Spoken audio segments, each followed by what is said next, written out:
globalisation for us is important because we're an export business effectively. So our major customers are overseas. So I think in the past, how quickly information flowed, you could sort of be more involved with your customers. You'd be talking to them. Now we find we might have a representative in Japan. They walk into that meeting and sitting there is the financial review online, sitting there printed out, ready to be discussed. It's so quick these days that we do need to change the way we do business, and that is something we're coming to terms with. But I've had some very recent examples of guys calling me from Japan or Korea, South Korea, saying, look, we're going into a meeting, can you give us the latest information, because I'm guaranteed the people I'm going to talk to will. So it is becoming, the speed of information is critical, and we need to keep up with it. We do. In our business, we do see that as a business differentiator for us. So we see personal relationships, business relationships, where individuals will travel a lot to meet customers as critical. Even though you might be able to Skype or do other video conferencing, we still see an absolute need to keep that close personal relationships, and we do therefore have people who travel the world. In terms of organisational leaders who I find particularly inspiring and people who I do look to, I think obviously my senior boss, Richard Goyder, the Chief Executive, Managing Director of Wesfarmers Limited, is one of them. But it goes back to the fact that he's able to give a very large workforce, 200,000 people work for Wesfarmers now, and he sits at the top of that, and he's able to give all of us a very clear vision of where this business is heading, as diverse as it is, with retail and industrial businesses, but a single clear focus for the business, and then inspire people to get on board and to achieve that. So I find Richard Goyder one of these people.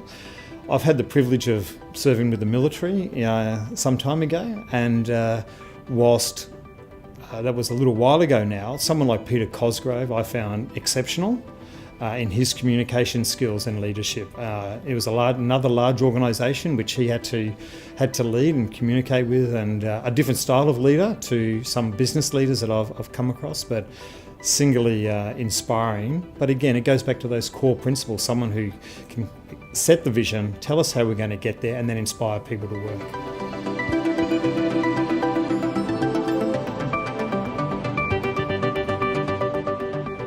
I wouldn't say globalisation has changed it. I'd say that access to global information so quickly has changed it. Because everything that we see is instantly available, like we've talked about. So I wouldn't say that globalisation has changed the way we do things here, but the fact that everything is now available so quickly from around the world. And a bit like what we talked about before, that everyone now seems to be an Italian bonds expert or a Greek bonds expert. Quite frankly, I don't think there's only probably a few people in the world who are actually experts, but it's the fact that information is available and people can use it. So that's the thing, that's the challenge for us. And that's the thing that we constantly, and that's why we need to talk to our clients so much, to make sure that they understand the perspective and that they understand sort of what's relevant for them in all of that sort of constantly changing information. RBS Morgans is 50% owned by RBS, 50% owned by local management domestically here in Australia. Because of that relationship, a lot of our communication is primarily domestic. Yes, we have to communicate with RBS, but they're RBS's representatives here in Australia. We're in the process, RBS are in the process at the moment of selling some of their Australian assets, so that may change if we do have a different business partner over the next 12 to 18 months, so that may change, but primarily a lot of our communications are domestic based. So our real challenge is around communicating internally across our head offices and our franchise businesses. I think we have an opportunity in what we do. As I mentioned before, we have each morning we have a national, we have a meeting whereby we talk about overnight markets, and that's a video link conference that all of our dealers, whether they be no matter what location, out in our own offices or out in our franchise offices, they can actually dial into that. So as a part of that, we have guest speakers in. So we might have someone like Michael Luskin from Woolworths, or we might have Grant King from Origin Energy. I mention those two because they're two people that I admire, and the thing I like about them is their ability to talk about their businesses and what it is they do, one with no notes, but just to talk about what that means in context of the community at large. So that's what the business leaders that I think that stand out the most to me and to people in my businesses are those leaders who can very clearly articulate what their business is about, the impact that will have on shareholders, stakeholders, but they can talk very candidly about their business in a way that it's understandable, and in effect they're communicating their strategy in very simple terms. So they're the business leaders to me, and there's many more of them, but they're two to me that really stand out.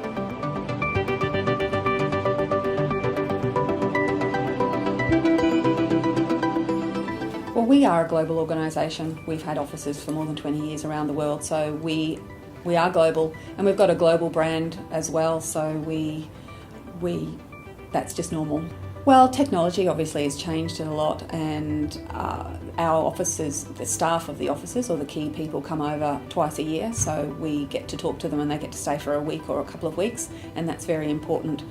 We'd like to bring all the staff, but sometimes it's only the manager and then a couple of key staff, and it's really good to talk to them about what it's like over there and how life is difficult with the office conditions, and also what the consumers are doing in their country. So it's good to see them here, and they like to come and learn what we're up to as well. We just feel like we've always been global, so nothing different, I think. Probably 2 people. They happen to be women. That doesn't mean anything really. Gail Kelly, who's at Westpac, and also Ida Buttrose. I think she's just a legend. I think she's a person of great integrity and so respected in so many quarters. So.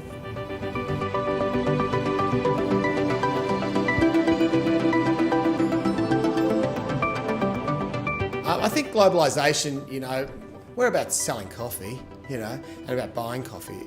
But I suppose for us as a coffee company looking for the best coffees around the world, we can now buy our coffee on auction, which is quite interesting because small farms that have really beautiful coffee, they will, and they know it, they put their entire harvest on auction.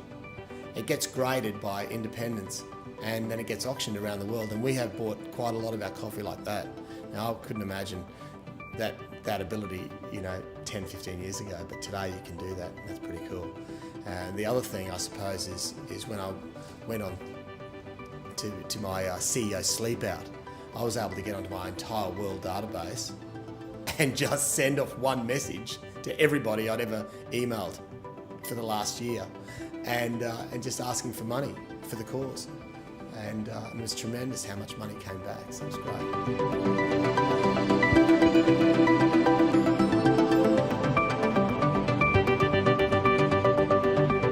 The impact it has had on every company, and that Australia's certainly not disconnected when it comes to the digital revolution. So other than that, I can't say I could identify anything specifically that affects our organisation. I think business leaders have a responsibility to understand globally all the issues that affect your industry.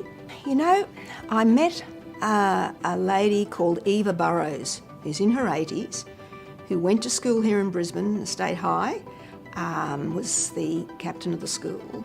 She became the worldwide general of the Salvation Army. There were only 2 of them, and I have to tell you, she was just an amazing woman.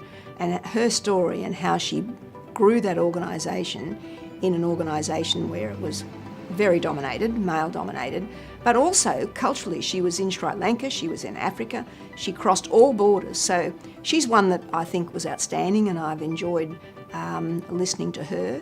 And her belief is, again, everybody counts, and I happen to believe everybody counts.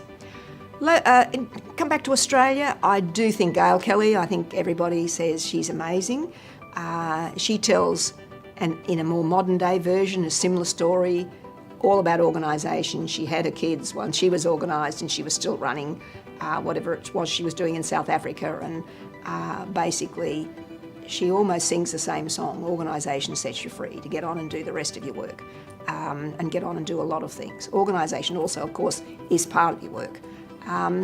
The other person I think is amazing in Australia is Ahmed Farouk, and I'm not sure if I'm pronouncing his last name, but he's the CEO of Australia Post.